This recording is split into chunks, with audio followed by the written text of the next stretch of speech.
नमस्कार दोस्तों, मैं काजल आपका स्वागत करती हूँ आपके अपने YouTube चैनल व्रत त्योहार कहानियों में। दोस्तों, आज की वीडियो में हम आपको बताने वाले हैं कि पितृ पक्ष में ऐसा कौन सी वो चीज़ें हैं जो आपको नहीं करनी है। ऐसी वो कौन सी चीज़ें हैं जिन्हें करने से आपको पितृ पक्ष का लाभ नहीं मिल पाता है। तो आज की वीडियो में हम आपको यही बताएंगे। इस वीडियो को आप एंड तक जरूर सुने और हो सके तो कोशिश करें कि इन चीज़ों को आप पितृ पक्ष में ना दोहराएं।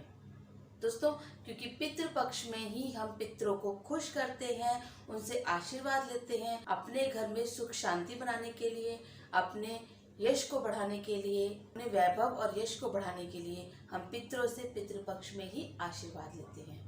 तो दोस्तों, जो चीज़ें मैं आपको बताने वाली हूँ, इनको आपको ध्यान करना है कि ये चीज़ें आपको पितृ पक्ष में नहीं करनी है। आपके जो पितृ हैं वो आपसे प्रसन्न होते हैं, वो आशीर्वाद देकर आपको सुख समृद्धि और वैभव देते हैं। तो चलिए वीडियो स्टार्ट करते हैं। लेकिन दोस्तों, अगर अब तक आपने हमारे चैनल को सब्सक्राइब नहीं किया है तो उसे प्लीज़ जल्दी से सब्सक्राइब कर दीजिए ताकि आपको हमारे अपडेट्स मिलते रहें। दोस्तों, ऐसा माना जाता है कि इन 15 दिन हमारे जो पितृ हैं वो स्वर्ग लोक से धरती पर आते हैं। इन 15 दिनों यमराज उन्हें मुक्ति देते हैं ताकि वो धरती पर आएं और हमारे द्वारा तर्पण किया या श्राद्ध किया हुआ अन्न वो ग्रहण करें। जिन पितरों को तर्पण या श्राद्ध का अन्न नहीं मिलता है, भोजन नहीं मिलता है, वह अपने परिजनों से रुष्ट हो जाते हैं, जिसका सामना उस परिवार को उठाना पड़ता है। इस दोष से धन, सेहत, वैभव, समृद्धि, विवाह में रुकावट, वंश में वृद्धि, ऐसी कई चीज़ों का सामना करना पड़ता है अगर आपके पितृ आपसे रुष्ट हो जाते हैं।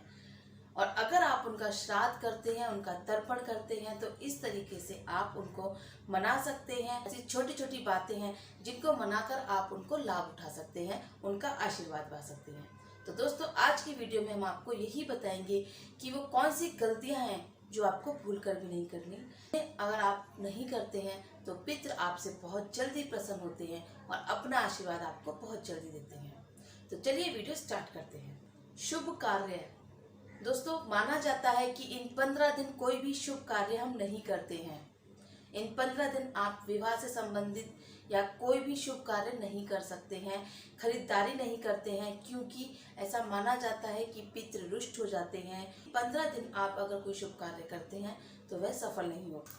दोस्तों, ऐसा माना जाता है कि धरती पर हमारे पितृ किसी भी रूप में आते हैं। तो इन 15 दिन अगर आपकी दहलीज पर, आपके दरवाजे पर कोई आता है तो आप उसका अनादर बिल्कुल भी ना करें। उसका आदर करें, उसे भोजन दें, उसका सम्मान करें। माना जाता है कि किसी भी रूप में हमारे पितृ हमारे दरवाजे पर आते हैं। दोस्तों, पितृ पक्ष में आपको कुछ चीज़ें अगर आप खाने से बचते हैं तो वह अच्छा होता है, जैसे लौकी, चना, दाल, काला नमक, खीरा, जीरा। ये चीज़ें हैं जिन्हें अगर आप पितृ पक्ष में नहीं खाते हैं तो अच्छा होता है। ऐसा माना जाता है कि पितृ आपसे बहुत जल्दी प्रसन्न होते हैं। दोस्तों, कहा जाता है कि पितृ पक्ष में मांस, मदिरा का सेवन नहीं करना चाहिए। आपको तात्विक भोजन त्याग देना चाहिए, अर्थात कि जो भोजन आपको नॉनवेज हो या फिर जिस तरीके नॉनवेज हो, ऐसा भोजन आपको नहीं करना है। ऐसी चीज़ें आपको त्याग देनी चाहिए इन 15 दिन। इन 15 दिन आपको सात्विक भोजन करना चाहिए, हल्का फुल्का नॉर्मल वाला खाना खाना चाहिए और वेज खाना चाहिए। पितृ पक्ष में श्राद्ध करने वाले व्यक्ति को ब्रह्मचर्य का सख्ती से पालन भी करना चाहिए।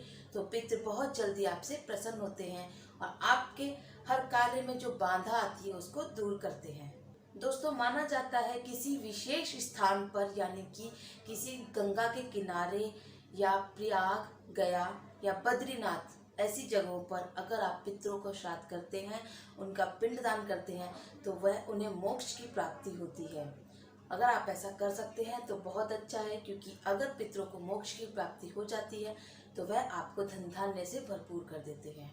और अगर आप ऐसा नहीं कर सकते हैं तो आप घर के किसी आंगन में पवित्र स्थान पर ही उनका पिंडदान करते हैं तो भी पितर आपसे खुश होते हैं। दोस्तों, एक बहुत ज़रूरी बात है, हमें याद रखनी है कि पितरों का श्राद्ध आपको सुबह, शाम या रात को नहीं करना चाहिए। पितरों का श्राद्ध आपको उस समय करना चाहिए जिस समय सूर्य की रोशनी चारों ओर बिखरी होती है। तो इस समय अगर आप पितरों का श्राद्ध करते हैं तो यह बहुत अच्छा माना जाता है। दोस्तों, पितृ पक्ष में लहसुन प्याज का सेवन नहीं करना चाहिए और जहां तक कोशिश हो इनसे बचना चाहिए। पितृपक्ष में आपको लोहे के बर्तन में भोजन ग्रहण नहीं करना चाहिए और कांच के बर्तन में भी भोजन नहीं ग्रहण करना चाहिए। आपको पितृपक्ष में स्वयं और ब्राह्मण को पत्तल में भोजन कराना चाहिए। आपको स्वयं और ब्राह्मण को भी पत्तल में भोजन कराते हैं तो बहुत ही अच्छा होता है, पितृ आपसे खुश होते हैं। दोस्तों, माना जाता है कि इन 15 दिन अगर आप बाल नहीं कटवाते हैं, नाखून नहीं काटते हैं या नए कपड़े खरीद कर नहीं पहनते हैं तो वह अच्छा माना जाता है, क्योंकि इन 15 दिन आपको बहुत ही ध्यान रखना चाहिए।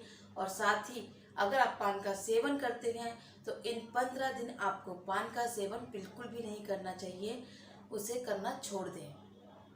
ऐसा करने से आपके पितृ आपसे खुश होते हैं। तो कहा जाता है कि अगर आपने पितरों को खुश कर लिया तो आपके घर में धन धान्य सुख समृद्धि बहुत जल्दी आती है, कोई रुकावट भी किसी कार्य में नहीं आती है। तो दोस्तों, इन चीज़ों का ध्यान रखिए।